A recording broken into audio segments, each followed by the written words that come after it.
untuk sampai 2 minggu ke depan. Yang pertama, Nyonya Nurul 29 tahun dengan P1A0, amenorrhea sekunder causa Asherman syndrome dengan BAC 1 kali. Rencana untuk hysteroscopy operatif sinekliolisis dilanjutkan dengan pemasangan uterofix dan womb patch. Yang kedua, Nyonya D 28 tahun dengan P0A0, kista endometriosis bilateral pre-surgical FI6 dengan diminished ovarian reserve, rencana laparoskopi drainase kista dan insersi surgical. Untuk kasus pertama, pasiennya itu tidak haid selama 2 tahun. Jadi dulu pernah sesar tahun 2021 atau ini ketuban pecah, tapi babynya meninggal, dok. Kemudian setelah itu sempat ada infeksi luka operasi, tapi sejak melahirkan sampai akhirnya sekarang tidak pernah haid lagi. Tidak pernah menggunakan riwayat kontrasepsi, kemudian pernah mengkonsumsi Primolut juga dan sikloproginofen, namun tidak haid pada pasien ini. Pada pemeriksaan fisik, status generalis dalam batas normal. Pada USG didapatkan memang ada tanda-tanda irregularity dari endometrial line dan curiganya ada niche juga pada area SBU-nya. Memang mohon maaf fotonya kurang jelas, tapi kayak ada area kalsifikasi dan ada area adesi. Pada endometriumnya tampak adanya interrupted endometrial line. Sudah dilakukan hysteroskopi oleh Dr. Kemal, memang sesuai dengan adanya fibrosis dan sinechia intracavum. Awalnya coba dilakukan sinekliolisis pada saat melakukan office, namun pasien kesakitan sehingga diputuskan untuk tindakan operatif. Jadi rencananya ini untuk pemasangan uterofix dan womb patch. Sebetulnya pasien ada harapan untuk hamil lagi dong. Kamis depan. Ini yang kasus pertama. Tanggal 27. Tanggal 27. Kira-kira penyebabnya apa ya? Kemungkinan sih ada endometrial damage akibat endometritis ya dok, pada saat post SC-nya. Tapi ya eventnya memang SC-nya itu sih dok, karena sejak itu tidak pernah haid lagi. Enggak ada postpartum, nggak apa-apa ya. Postpartum nggak boleh. Enggak. Cuma SC terinfeksi katanya waktu itu. Luka terinfeksi. Sampai rusak kayak gitu ya. Iya, jarang. Sama atau HPP benar. HP apa? Mungkin aja Atau sih. HPP ya. Tapi kalau kata itunya HPP endometriumnya bukan harusnya endometrium, liningnya kan? tetap bagus. Iya, enggak, saya mikirnya apa karena perdarahan banyak, kemudian HPP, terus coba dikuret gitu. Nggak ada keterangan dari pasien sih waktu itu. Yang kejadian intraoperatifnya. Curiganya ada tindakan endometrium sih ya. Berarti endometrium. Kuret, mungkin pasiennya dibius kan dia nggak tahu. Itu ada nanahnya. Iya, tapi luka operasi. Tapi luka operasi aja kan, bukan matritis kan. Iya. Kalau matritis kan pasti dia dirawat segala macam. Kalau Shihan itu tidak ini ya dok. Shihan endometriumnya nggak apa-apa. Pakai sikloprogenova pasti baik masih kan. bisa. Shihan kan problemnya di sentral ya. Jadi ya ini Kalau TB, prosesnya dok, TB gimana? bisa TB bisa aja, tapi kok habis Habis langsung, seksio habis seksio gitu, langsung. gitu. Kayaknya enggak. Seksinya tahun berapa? Sebenarnya kan kita banyak juga kasus kayak gini ya dok. Sebetulnya untuk habis itu fertility sebenarnya gimana sih dok prognostiknya? Jelek sih, jelek. Sertifikatnya juga. Kalau TB malah lebih bagus ya. Kalau memang dia masih ada sel-sel yang normal gitu masuk OAT itu biasanya cukup baik gitu maksudnya. Tapi kalau ini kena kerusakannya karena mekanikal. mekanik atau memang infeksi lama gitu yang belum sempat diobatin dulunya, sekarang udah fibrosis semua ya. Kalau nggak ada sel-sel yang sehat nggak bisa. Oke, ini pakai womb patch ya. Ini yang bayar siapa? Pasien bayar sendiri dok, jadi sudah diedukasi, bersedia bayar dok. Untuk uterofixnya 7,5, womb patchnya 7,5, jadi 1,5. Saya mau Bukan, 750.000 dok. Jadi 1,5 juta Jadi total. 1,5 juta total. masa sih? Cuma Iya. 20.000? Iya. Iya dok. Serius? Saya Iya, nggak dok. biasa bener. Oh biasanya 10 juta? Yasmin dok. Iya, Jalannya jauh dok. Jasa tindakannya nih. Antarnya jauh. Jadi 1,5 juta di sini? Cara ngatur Gitu, oke. Nolnya kepencet 1 tambahan. 10.000 oke lah ya. 150.000. Ya jadi kalau endometrium masih ada, endometrium sangat proliferatif ya. Endometrium itu karena ada stem cellnya di situ jadi sangat bagus sebenarnya, dia regenerasinya sangat kuat. Tapi kalau kita lihat di sini tadi Dr. Kemal USG juga hysteroskopi juga nggak kelihatan ada bagian yang sehat ya. Tampak pucat. Fibrosis semua ya. Semua. Itu dibuka, kafumnya dibuka Coba dengan dibuka. dengan Dengan guidance USG dok waktu itu. Guidance USG sampai coba kamu ke digunting. fundus nggak ya? Nggak, belum Nggak bisa sampai. kedetektif ya? Ke Nggak bulu bisa kesakitan, dok. Iya makanya. Yes. Oh jadi nanti di bius, histoskopi, Dalam rilis guidance. sekalian. Ya, bukan. Mau di mana Kintani? Bikin Kintani dok. Kintani ya. Oke. Ada yang mau komentar? Atau? Dok, ini kalau kasus seperti ini strategi dokter untuk endometrium Iya. Apa aja bisa dilakukan? Nggak ada itu limit. Ya kalau udah nggak ada mainstream treatment ya. Iya. Nggak ada pilihan strip. Jadi mau pakai stem cell, mau pakai PRP, mau pakai boom patch, OM amnion, apapun Coba-coba ya. bisa. Ya, yang intinya sih sebenarnya dibuka, kemudian supaya mencegah perlakatan lagi, pasang barrier gitu ya. Terus dikasih regenerative agent. Regenerative agent ini apa, mau stem cell, secretome, PRP, apapun masih dalam penelitian semua kan. Cuma cara ngasihnya mungkin gimana nih, kalau boom patch ini kan sebenarnya cuma nempel di amnionnya itu aja ya. Katanya dikasih stem cell. Ya nggak tahu. Mungkin apa bagus juga kita injeksi gitu ke dalam pakai jarum. Ini lihat siapa dulu yang pernah kerjain ya? Si ini sama Bersama ya. Jadi dia histoskopi office, kemudian pakai needle pakai needle ya. dan Needle, injeksi ke terus situ. di beberapa titik disuntikan regenerative agentnya, mau stem cell, mau secretome, mau PRP, boleh aja. Dan kita nggak bisa sama sekali sih, beberapa kali, terus dia dinilai lagi. Ya, itu kan tujuannya adalah selalu memperbaiki niche-nya. Jadi stem cell itu dia punya niche ya, vaskularisasi memperbaiki stem cell. Jadi bukan memberikan stem cell sebenarnya sih, memperbaiki sekelilingnya dari stem cell itu. Jadi dia bisa tumbuh lagi.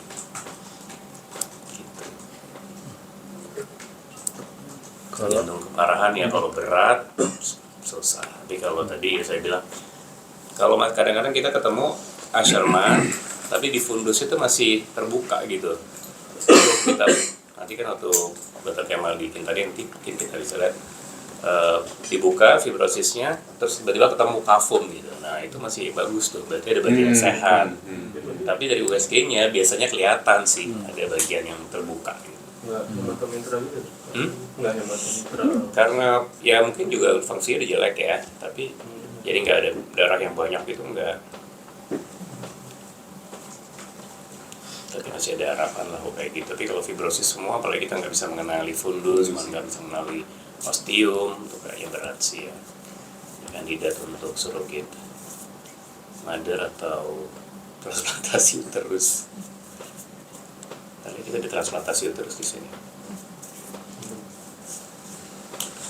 Kalau ketemu kasus gini, biarpun kita curiga infeksi misalnya dari sesar kayak gini, dok, ada baiknya juga nggak sih kita screening tetap TB-nya itu, dok?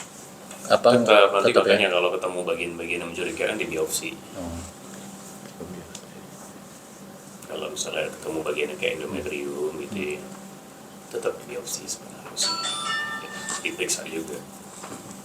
Oke, kayaknya udah kasus kedua. Sebenarnya saya mau tunjukin paper ini sih. Apa ya?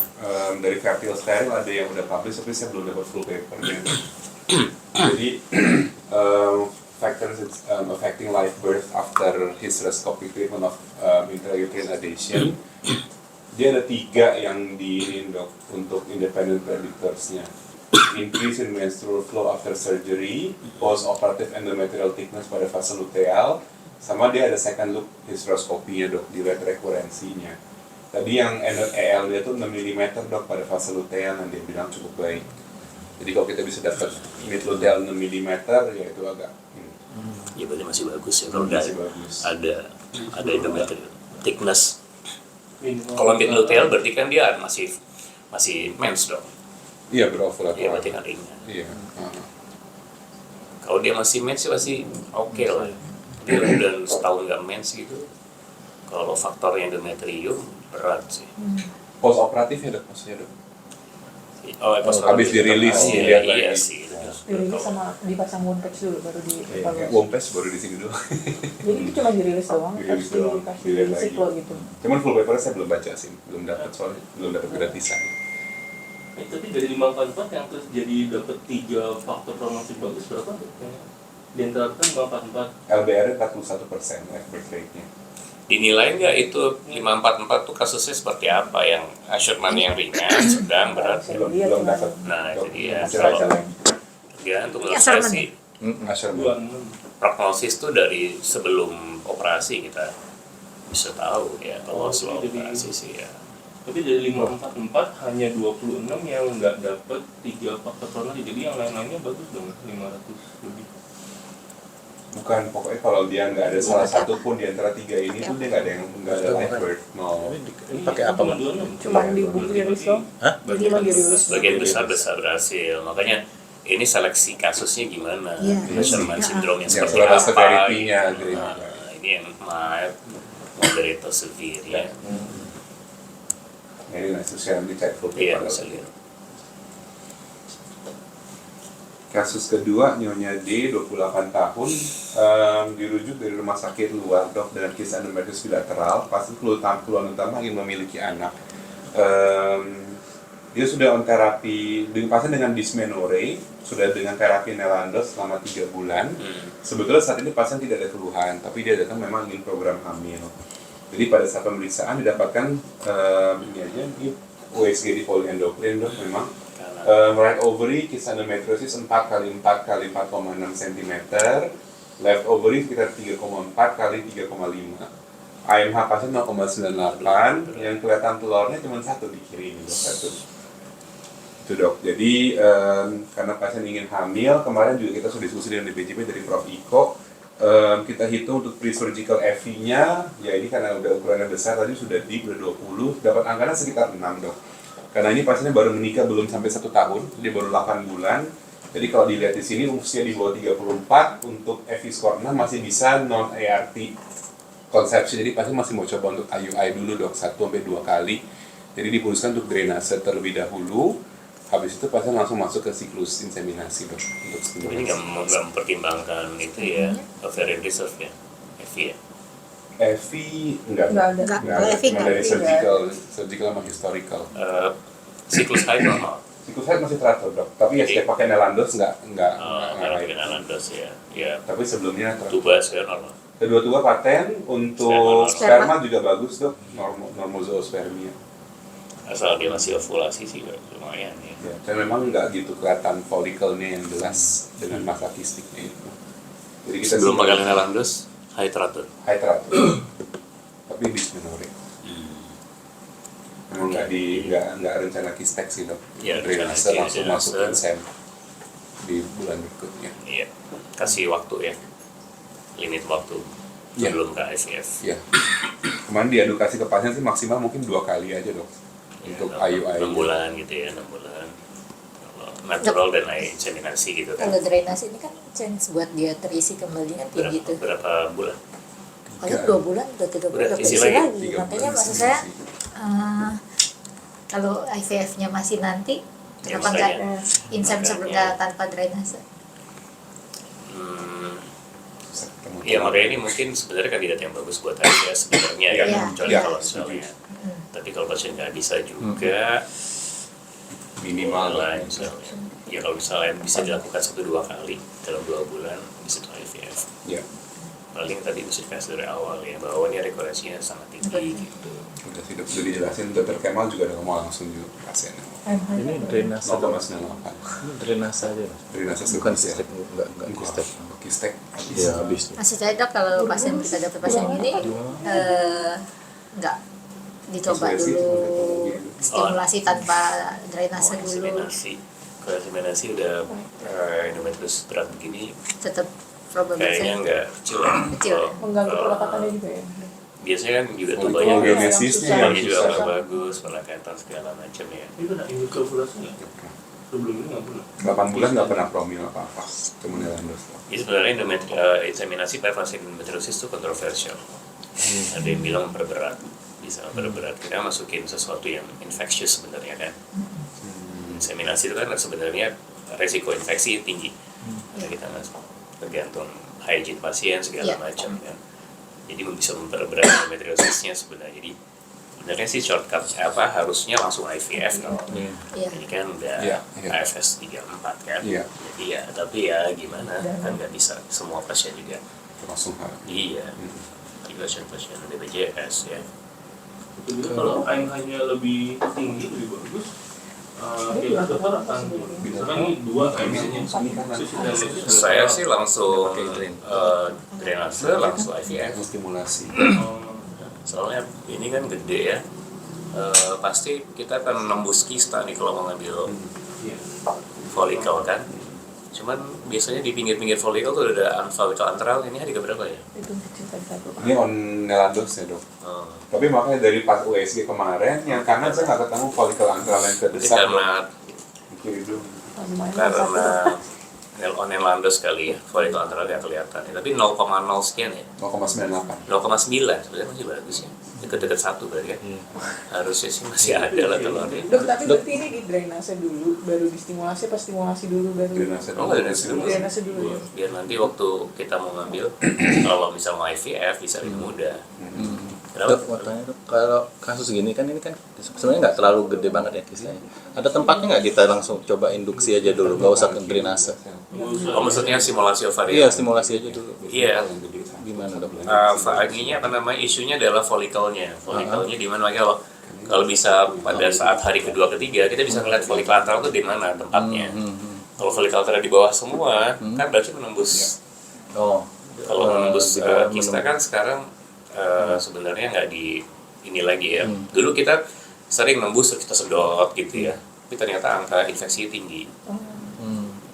Kistanya terinfeksi atau kemudian kistanya pecah dan sekali tinggi. Jadi sebaiknya sekarang tidak menembus kista sebaiknya ya. Jadi ya paling nggak kalau mau ya di drainase, isi Surgicel baru kita lakukan stimulasi ovarium. Tapi kalau kecil aja dan dia cuma di pinggir-pinggir, ya biasa kita melipir-melipir kan. Folikelnya ya kalau nyenggol-nyenggol dikit aman, nggak apa-apa lah. Gitu. Nah, kalau kasus ini dok, ada tempatnya nggak? Kalau tanpa drainase, maksudnya langsung Ini berapa stimulasi? sih?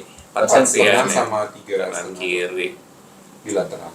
Kalau folikelnya di pinggir-pinggir sih bisa ya menurut saya. Tapi saya nggak lihat ada folikel antral di mana. Mungkin karena pengaruh Nelandosnya. Bagusnya sih nanti begitu Nelandos stop, Iya. nanti kita lihat. Terus berikan mungkin androgen juga ya untuk Iya. meningkatkan reseptivitas FSH-nya.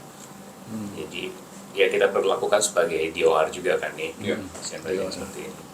Boleh kasih DHEA, boleh kasih androgel atau apalah 1 bulan sebelum misalnya mau stimulasi ovarium. Androgen itu dosisnya sepertiga per hari Seperempat. atau Seperempat seperempat per saset. hari atau Seperempat satu, ada yang ngasih Seperempat 1 setengah. saset langsung tapi 4 hari sekali. 1/4 sampai 1,5 tuh. Iya, 1/4 kan, sih per hari. yang di penelitian RCT-nya 1/4. Kalau kasus gini berarti habis drainase langsung bulan depan stimulasi apa? Karena di hari Nunggu dulu. sebenarnya Iya, jadi drainase, tunggu siklus Yang berikutnya. haid dulu sambil lihat kalau bisa terlihat folikel antralnya. Selama ini Nelandosnya kan menekannya nih, jadi mungkin nggak bisa ngelihat folikel antral karena itu. Satu saset 4 hari sekali libidonya gitu. Ya, kalau ke perempuan libidonya tambah juga pasti. Baru. Minum Mbak. Gimana? Kalau dia libido malah berjalan. Pokok. Satu badan. Udah dok 2 ini dok. Udah itu aja ya. Oke, Itu bagus. kalau androgel berarti sebelum stimulasi dong. Iya. Nanti di stop waktu stimulasi. 6-8 minggu. Jadi Tapi kayak di HI waktu, aja kan. waktu stimulasinya di stop. Stop. Stop dulu ya. Kalau pakai estrogel buat HRT pernah nggak? Dok? HRT dalam artian Belum ini ada pernah. artificial cycle ya? Iya, Dok, belum maksudnya? pernah tapi banyak yang diain. Sama aja sih. Bagus sih. Bagus. Bisa juga. Bisa Kalau dikombinasi buat juga HRT model iya, bagus. tetap bagus. Bukan HRT Estrogel. menopause, maksudnya buat artificial cycle pak. Buat Oh, transfer, artificial buat cycle, iya. transfer. Bisa. Kan dia ada itunya ada. Ada Ada akarnya. ukurannya kan. Lebih nyaman sih karena kan dia Iya. nggak bikin mual. Iya. Iya. Lebih. Oke, Sudah pak. diskusi apa lagi?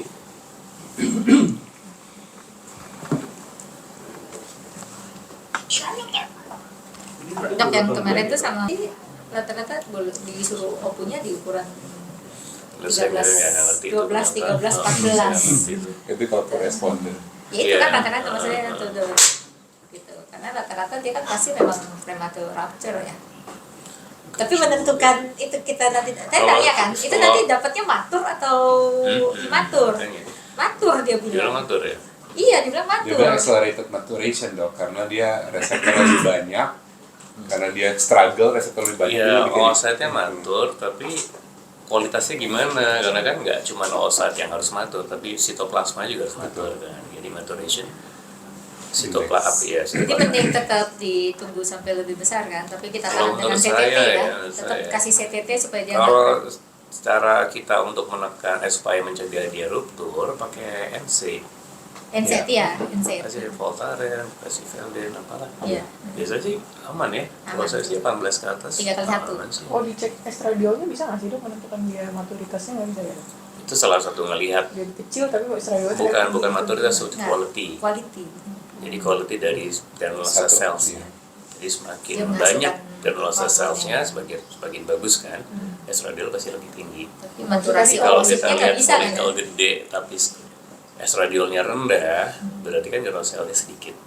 Ya dok, maksudnya kalau dia tadi di 13, 14 ya tadi, tapi dicek dulu estradiolnya Nggak untuk bisa. lihat. Rendah lah. Nggak bisa. Nggak bisa juga. Kan granuloselnya sedikit. Nah, lagi pula nggak bisa nilai kan dok, maksudnya dari folikel itu udah pasti oocyte itu matur gitu kan, nggak ada Oh parameternya. enggak, Nanti bisa. kan setelah Cuma melihat oocyte-nya quality dari folikel ini aja. Jadi karena yang emang benar di door itu paling 40 ke atas. Kalau kita lihat folikel gede, jangan pikir itu normal gitu, Iya. karena kalau bisa kan merasa dapat 18 mili tapi cuma 20 atau 40 Nah, gitu estradiol. kadang kan Itu kalau benar jelek door- banget kan, ya udah nggak kalau usah door itu diapa-apain. kan kadang mungkin bisa ya dapat folikel 2, 3, tapi dia ovulasinya nggak samaan tuh. Itu bisa di rescue nggak sih yang folikel yang lain? Kan mungkin ada satu ini dulu ovulasi dulu nih. Begitu Pas udah opunya Oh maksudnya bukan udah kalau- keburu ovulasi gitu. Iya, udah keburu ovulasi tapi satu doang itu. Yang lainnya Pengalaman Yang, bisa. saya sih yang lainnya bisa. tuh masih bisa di Karena rescue kan?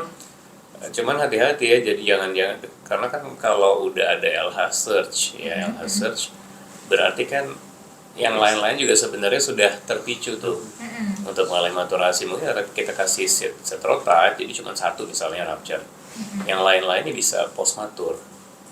Jadi Jadi post matur. Tapi kalau double stream tetap di LH apa di trigger kan?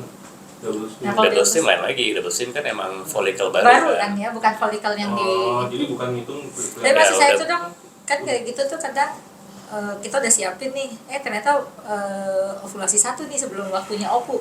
Tetap kita opu aja di jadwalnya. apa-apa. Nggak apa-apa ya, karena masih Tapi ada. kemungkinan quality-nya nggak bagus ya. Iya. Jadi memang jangan sampai ada yang ovulasi.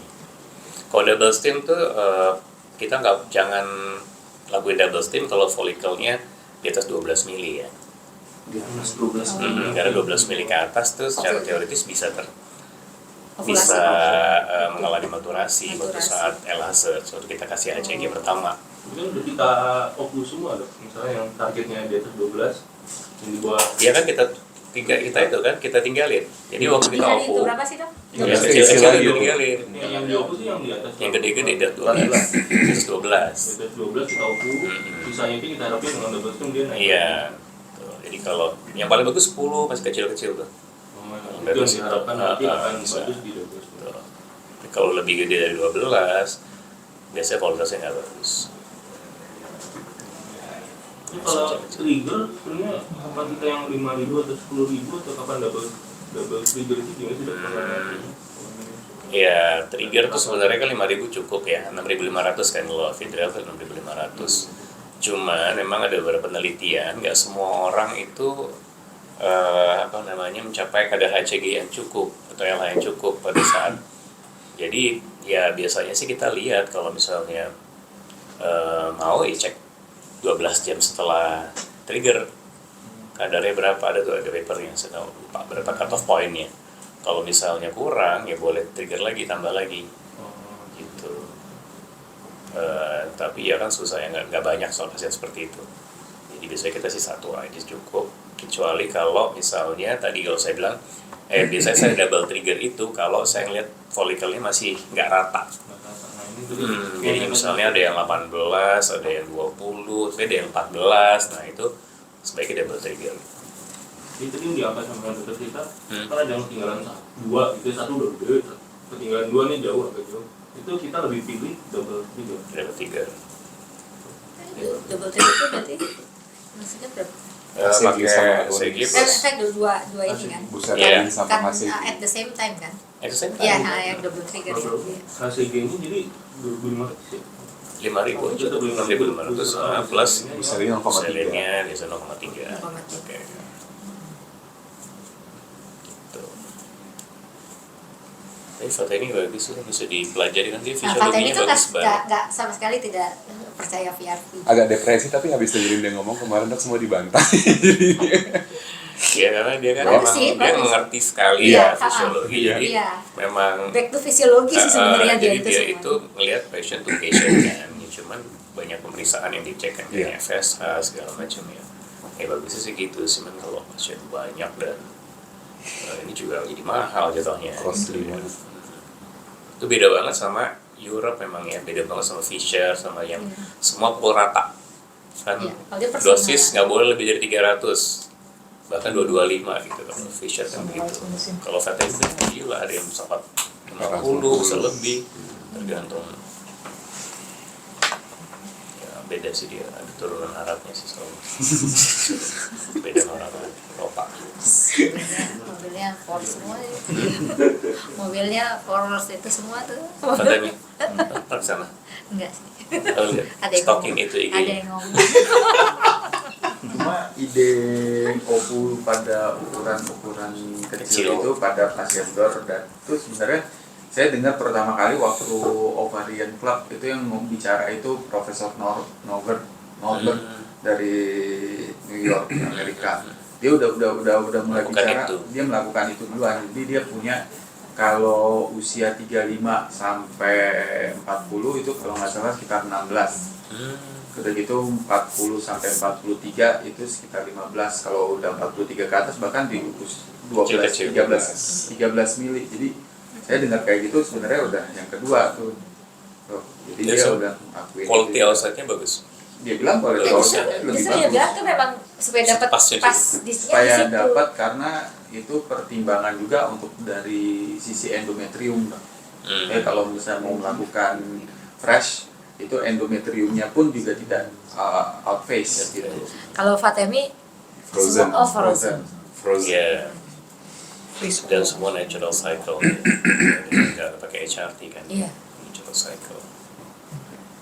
Ya, bisa dipelajari sih, belum pernah pengalaman sih. Cuman nggak Saya belum ngerti masih aja kenapa kok penasarannya tuh outside menentukan yang maturation-nya kok bisa bagus ya, karena yang kan di tadi 12-14 itu kan saya tanya tuh sama beliau kan, dia bilang ya kita coba monitornya memang ya dari hormon itu aja naik, apa namanya, hanya mulai naik, sebelum itu udah bisa di dating, cuma kan deg-degan juga ya dok ya. iya. Deg-degan juga. Dan Nanti sama udah diambil sebelum ternyata paham dari belum matur kuliahnya. gitu loh. Jadi tapi cuma 2 lagi. Iya. Sebenarnya kan dia kan selalu menganalogikan ini kita punya mesin tipe apa nih gitu. Iya. Sekarang kalau misalnya kita kan lihat mesinnya kan berarti dari ovarium, jadi performa di ovarium itu sendiri dari steroidogenesisnya misalnya. Jadi kalau misalnya dia melihat FSH-nya pasien itu sudah tinggi dan estradiolnya tuh katakanlah masih ya perbatasan normal, itu sebenarnya kita gas mesinnya atau justru kita mesti pelan-pelan melihat kayak gini tuh dok. Saya belum dapat kesimpulannya tuh apa sih. Jadi kalau FSH-nya pasien sudah tinggi, berarti kan umpan balik ini kan sudah berkurang. Berarti kan ovarium ini kan sudah kerjanya sudah berkurang nih. Nah ini kita mesti gas atau justru kita mesti pelan-pelan, karena dia juga bilang kalau kita gas terlampau tinggi nanti kita tabrak gitu. Iya. Sebenarnya kan kalau kita kasih stimulasi ovarium itu kan FSH-nya juga ada batas-batas tertentu ya. Iya. Dia kalau nggak salah dibilang sekitar 22 gitu, 23 gitu ya. Kalau udah segitu ya sebenarnya mau kasih berapapun ya nggak akan ada gunanya lagi, karena poin, sebenarnya kadar segitu semua reseptor FSH udah terduduki. Jadi percuma aja lo ngasih 5 kunci, lubang kunci cuma 2, yang 3 nggak kepake juga gitu, ya kan? Jadi ya kita nggak bisa terlalu ngegas gitu, ya penting mengikuti aja follicle itu bagaimana. Dia juga punya statement tuh, kalau kita punya pasien POI terutama muda itu harus ditelusur riwayat kanker di keluarganya.